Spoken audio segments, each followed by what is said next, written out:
Even if you rent a small camper van, you should know a thing or two about gray water and how to handle it. In this video, we will talk about how you generate and dump gray water, how to fill your freshwater tank, and how to avoid gray water. Hey, I'm Jen. And I'm Yvonne. Welcome to Road Trip Explorers, where we provide tips, hacks, and guides to help you prepare for your next camper van holiday. So, let's get into it.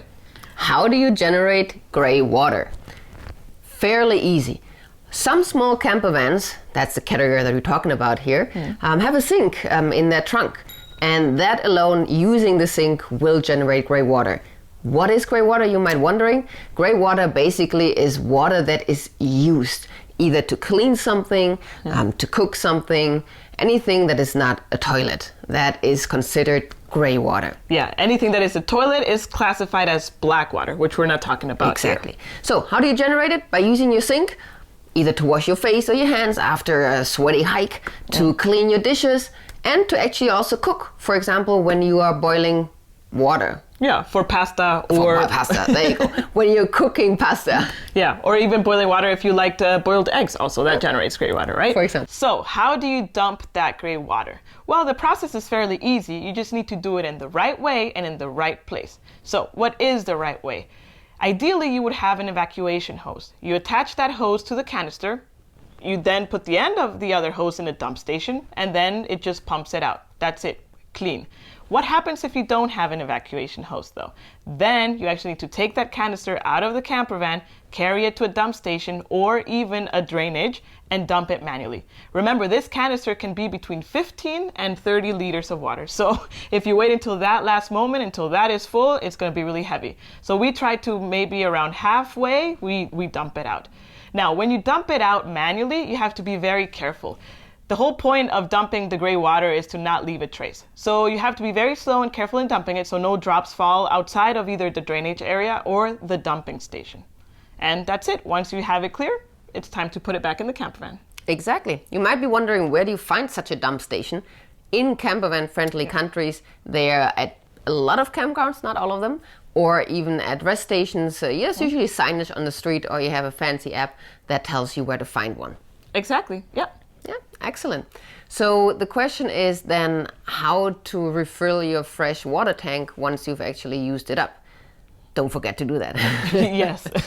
Same way actually that Jen just described, either with an evacuation hose that you, again at a campground or such a dump station, find also a hook for fresh water and you fill the other way around your fresh water tank through that hose. Sometimes you have to charge pay around $5 or so for that fresh water.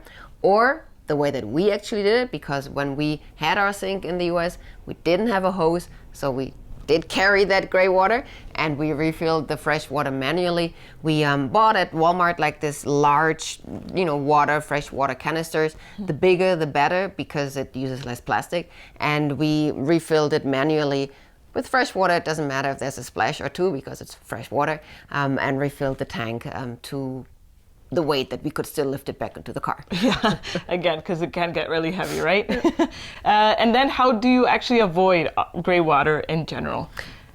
Well, either A, even if you have a sink, you don't use it, or you have a car that doesn't have a sink, but you still kind of need to wash your hands and teeth, right? Brush your teeth, not wash your teeth. So then in that case, you would use the campground facilities or maybe public restrooms to do these kinds of things. How else could you avoid gray water? Also, obviously, when you're cooking and cleaning your dishes, almost every campground has a camp kitchen. Big supplies, fridges, ovens, stoves, anything that you need, and you can simply use those facilities. Actually, we have friends who also had a sink. They never used it because for them the camp kitchen was more comfortable.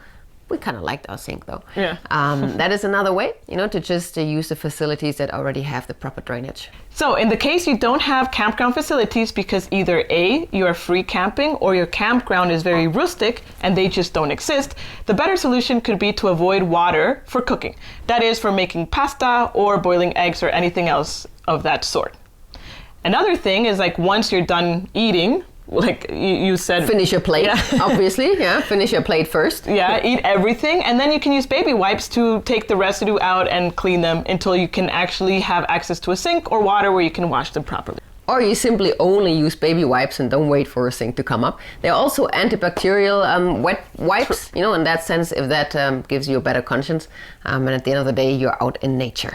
There's one country in the world, though, that requires you to have a sink in case you would like to free camp, which we would definitely like to, and that is New Zealand. New Zealand has the requirement that you need to have a self-contained camper van if you want to stay overnight outside of a campground, and that requires you to have a sink, an evacuation hose, a few other things, but those are obviously things that will generate grey water, and they have plenty of dump stations for you to hook up those two ends of the evacuation hose and get rid of that water and also refill the fresh water. Yeah, so good thing about that, you won't need to carry that big canister to dump out the water. Absolutely, yes.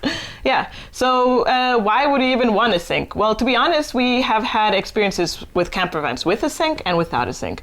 It's really a convenience. We wouldn't really rent just a camper van because it has a sink or not, but when we had it, it was really cool. Jen loved it. So those things are like pumping sinks, so you pump for the water to come out. We used it to wash our hands and our faces after a hike. We used it for actually cooking and cleaning our dishes. It was just fun in a way, more convenient. We could have walked those 200 meters to the public toilets or to camp kitchen, but we just liked our own little van with our sink.